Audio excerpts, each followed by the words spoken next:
Hello friend, MS horror story YouTube channel में आपका स्वागत है। ये कहानी है हॉन्टेड स्कूल की, दिल्ली की, भाग नंबर 3। ध्यान से सुनिए। आरव को रक्षक बनने 3 साल बीत चुके थे। अब वहाँ इंसानों की दुनिया और अंधेरे के बीच फंसे चुका था। दिन में स्कूल शांत रहता था, लेकिन रात होते ही तीसरी मंजिल की खिड़की में एक लाल रोशनी दिखाई देती थी। लोग कहते थे वहाँ एक लड़का लालटेन लेकर घूमता है। इधर विक्रम अब बड़ा हो चुका था, लेकिन वह आज भी उस रात को भूल नहीं पाया था। एक दिन स्कूल में नई छात्रा आई, सान्या। वह रेशमी चीज़ों में बहुत दिलचस्पी थी। पहले ही दिन उसने तीसरी मंजिल की बंद खिड़की में लाल रोशनी देखी थी। उसने बाकी बच्चों से पूछा, वो कौन रहता है? सभी डर गए। एक लड़के ने धीरे से कहा, अगर रात में घंटी बजे तो ऊपर मत जाना। लेकिन सानिया नहीं मानी। उस रात वे चुपके से स्कूल के अंदर घुस गई। बारिश हो रही थी, पूरा स्कूल अंधेरे में डूबा था। तभी टन टन बहुत धीमी घंटी की आवाज़ गूंजी। सानिया ने टॉर्च जलाई और तीसरी मंजिल की तरफ बढ़ने लगी। जैसे ही वे ऊपर पहुंची, उसे लगा जैसे कोई उसे देख रहा हो। दीवारों पर लंबी परछाइयाँ हिल रही थी और तभी गलियारों में आखिर में एक लालटेन चली। उसकी रोशनी में एक लड़का खड़ा था, सफ़ेद शर्ट, धुंधला चेहरा और हाथों में पुरानी लालटेन। सानिया डर के मारे कांप रही थी। तुम कौन हो? लड़का धीरे से उसकी तरफ मुड़ा। वह आरव था, लेकिन अब उसकी आंखों में इंसानों जैसी चमक नहीं थी। उसने धीमी आवाज़ से कहा, तुम यहाँ नहीं आना चाहिए था। अचानक नीचे तहखाने से जोरदार धमाका हुआ। पूरा स्कूल हिल उठा। आरव का चेहरा बदल गया। उसकी आंखें में डर दिखाई दिया। वह फुसफुसाया, नहीं, ये फिर से जाग रहा है। तभी तीसरी मंजिल की दीवार पर अपने आप लाल अक्षर भरने लगा। अक्षर कमज़ोर पड़ रहा था और उसी पल स्कूल की सारी लाइटें बुझ गई। इधर में सिर्फ 2 सफ़ेद आंखें चमक है, लेकिन इस बार वे आंखें तहखाने के अंदर नहीं थी, वे आरव के पीछे खड़ी थी। अंधेरी की वापसी, तीसरी मंजिल पूरी तरह अंधेरों में डूब चुकी थी। सान्या डर के मारे पीछे हट गई। आरव बिल्कुल इस तरह खड़ा था। उसके पीछे 2 सफ़ेद आंखें धीरे धीरे और चमकने लगी। ठंडी हवा पूरे गलियारों में फैल रही थी। फिर अंधेरे में वे भारी आवाज़ गूंजी। रक्षक अब कमज़ोर हो चुका था। सान्या कांपती आवाज़ में बोली, ये तो कौन है? आरव ने लालटेन कसकर पकड़ ली। उसकी आवाज़ धीमी थी, वे साया है जिसे मैंने सालों पहले बंद किया था। अचानक दीवारों पर काले हाथों के निशान उभरने लगे। स्कूल की घंटी अपने आप बजने लगी, टन टन टन टन। हर आवाज़ के साथ गलियारों और लंबा होता जा रहा था, जैसे स्कूल बदल रहा हो। सानिया ने पीछे मुड़कर देखा, सीढ़ियाँ गायब थी। अब वहाँ सिर्फ अंधेरा था। तभी सफ़ेद आंखों वाला साया धीरे धीरे सामने आया, लेकिन अब उसका रूप पहले से ज़्यादा भयानक हो चुका था। उसका शरीर धुआं जैसा था और उसके अंदर नई चेहरे की परछाइयाँ दिखाई दे रही थी, जैसे उसने बहुत सारी आत्माओं का अंदर कैद कर लिया था। एक रक्षक हमेशा के लिए नहीं टिक सकता। अचानक आरव दर्द से चीख पड़ा। उसकी बाहें पर काले निशान फैलने लगे। लालटेन की रोशनी कमज़ोर हो गई। सान्या घबरा गई।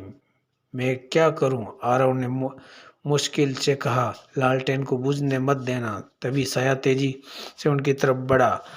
पूरा गलियारा कांप उठा। सान्या ने डरते हुए लालटेन पकड़ ली। जैसे कि उसने लालटेन हाथ में ली, उसके सामने अजीब दृश्य आने लगा। उसे दिखाई दिया पुराना स्कूल, डरते हुए बच्चे और वह काला दरवाज़ा। फिर उसने एक और चीज़ देखी।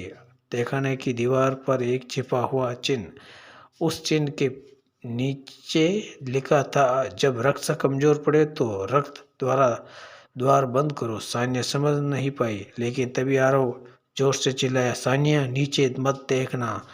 उसने नीचे देखा और फर्श पर काला धुआं फैल चुका था। उस धुएं से दर्जनों सफ़ेद हाथ बाहर निकल रहे थे। जो धीरे धीरे उसकी टांगों को पकड़ने लगे। रक्त का द्वार काले धुएं से निकलने हाथ सानिया की टांगों को कसकर पकड़ चुके थे। वे चीख पड़ी। लालटेन उसके हाथों में छूटने लगी थी और आरव तुरंत उसे संभाल लिया, लेकिन जैसे ही उसने लालटेन पकड़ी उसकी बाहों में फैले काले निशान और गहरे हो गए। साया जोर से हंसा। रक्षक खत्म हो रहा है। पूरा गलियारा कांपने लगा। दीवारें से काला काला पानी बहने लगा और तभी तहखाने के दिशा में वे पुराना दरवाजा धीरे धीरे उभरने लगा। लोहे की जंजीर अपने आप टूट रही थी। सानिया को अचानक लालटेन में दिखा हुआ चिन्ह आया। वे चिल्लाई, रक्त द्वारा शायद वही दरवाजा है। आरव ने सिर हिलाया। उसकी सांसें तेज हो रही थी। रक्त का द्वार शायद वही दरवाजा है। आरव ने सिर हिलाया। उसकी सांसें तेज हो रही थी। उस दरवाजा को बंद करने के लिए किसी रक्षक का खून चाहिए। सान्या डर गई। मतलब? आरव ने हल्की मुस्कुरा दी। मतलब मेरा समय खत्म हो रहा है। तभी साया अचानक उसके बिल्कुल सामने आया। उसकी सफ़ेद आंखें अजीब चमकती थी। अपने आप लंबा हाथ आरव की तरफ बढ़ा। मेरे साथ चलो और ये दर्द खत्म हो जाएगा। कुछ पल के लिए आरव शांत हो गया, जैसे साया उसे अपने आप वश में कर रहा हो। लेकिन तभी सानिया ने जोर जोर से लालटेन उठाई। उसकी रोशनी सीधे साये पर पड़ी। साया गुस्से में चीख उठा। गलियारों की खिड़कियां टूट गई। आरव जैसे होश में वापस आया। उसने जल्दी से अपने जेब में पुरानी चाबी निकाली। वह चाबी तो सालों पहले काली घंटी के ताले में लगी थी। आरव ने चाबी सानिया को दी। अगर वह रुक गया तो उसे दरवाजे में लगा देना। सानिया की आंखों में आंसू आ गए। नहीं, कोई और रास्ता होगा। लेकिन तभी तहखाने से भयानक धमाका हुआ। धमाका। काला दरवाज़ा आधा खुल चुका था। उसके अंदर तभी सिर्फ अंधेरे नहीं था, बल्कि सैकड़ों सफ़ेद आंखें चमक पड़ी थी। दरवाज़ा खुल चुका था। अचानक पूरा स्कूल ज़मीन से हिलने लगा और तीसरी मंजिल पर धीरे धीरे टूटने लगा। आखिर चाबी तीसरी मंजिल की फर्श टूट रहे थे। नीचे सिर्फ काला अंधेरा दिखाई दे रहा था। स्कूल की दीवारें कांपने लगी थी। पूरी इमारत हिलने लगी थी। सानिया ने कांपते हाथों से चाबी पकड़ी हुई थी। आरव धीरे धीरे कमज़ोर पड़ रहा था। उसकी आंखें के नीचे काला निशान पड़ रहे थे। लेकिन साया पहले से ज़्यादा ताकतवर हो चुका था। उसकी आवाज़ पूरी स्कूल में गूंज रही थी। दरवाज़ा खुलते ही उसके अंधेरे में बदल गया। तभी अचानक लालटेन की रोशनी तेज चमकी और इस स्कूल की बच्चों की आत्माएं दिखने लगी। वे बच्चों के सालों गायब हो रहे थे, लेकिन अब चेहरे शांत थे। उनके छोटा लड़का आगे आया, वही लड़का जो पहले बार तहखाने में मिला था। उसने सानिया से कहा, अभी भी समय है। उसने टूटी हुई फर्श की तरह इशारा किया। नीचे तहखाने के बीचों बीच काला दरवाज़ा पूरी तरह दिखाई दे रहा था। उसके बीच एक छोटा ताला जैसा निशान बना था। छोटा लड़का बोला, ये रक्त का द्वार है। तभी साया जोर से गरजा। पूरा गलियारा गूंज उठा था। दीवारों में निकलते हाथ बच्चों के आत्माओं के पकड़ने लगे। एक एक करके धुएं में गायब होने लगे। सानिया घबरा गई। मैं क्या करूं? आरव ने मुश्किल से कहा। चाबी दरवाजे तक ले जाओ। इतना कहकर वह जमीन में गिर पड़ा। उसकी लालटेन बुझने लगी। साया तुरंत उसकी तरफ बढ़ा। तभी उसकी आंखें सफ़ेद बिल्कुल पास थी। सानिया ने हिम्मत जुटाकर टूटी हुई फर्श पर दौड़ी पड़ी। नीचे तहखाने पर जाने वाली सीढ़ियां पर अपने आप टूट भी रही थी।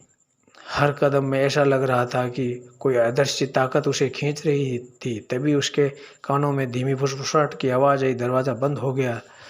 नया रक्षक चुना जाएगा। सानिया रुक गई। उसका दिल तेज धड़कने लगा। क्या इस बार उसे रक्षक बनाना पड़ेगा?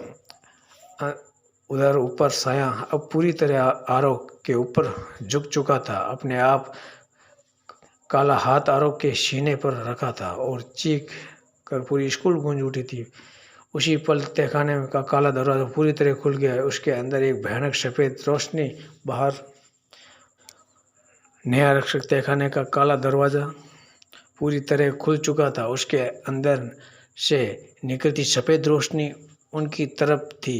सानिया अपनी आंखों भी ठीक से नहीं खोल पा रही थी। चारों तरफ अजीब फुसफुसाहट गूंज रही थी। ऐसा लग रहा था कि जैसे हजारों आत्मा उसकी तरफ बढ़ रही है। साया की आत्मा अपने अंदर चीखे लगी थी।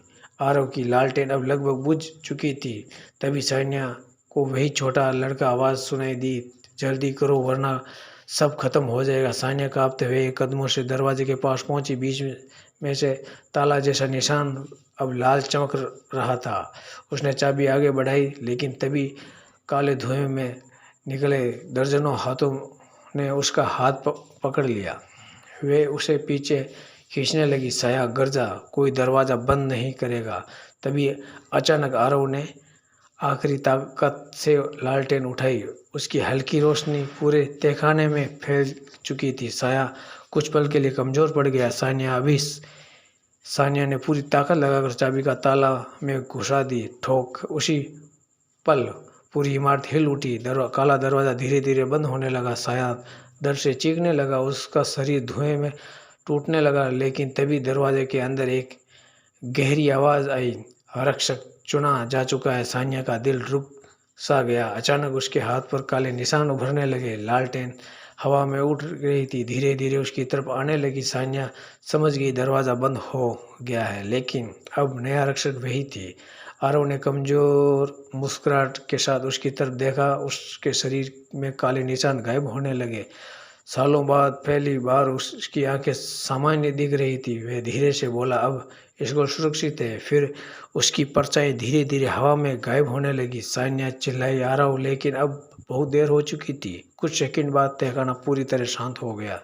काला दरवाज़ा गायब हो चुका था। सिर्फ पुरानी लालटेन बची थी, जो अब सानिया के हाथों में थी। अगले दिन स्कूल की फिर सामान्य दिख रहा था।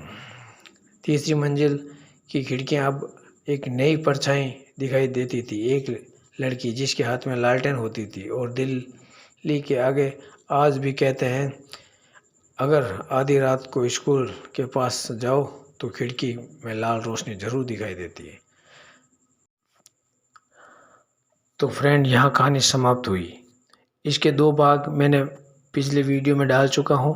और ऐसी कहानी सुनने के लिए मेरे चैनल को लाइक, शेयर एंड सब्सक्राइब ज़रूर कीजिए। Thank you friend.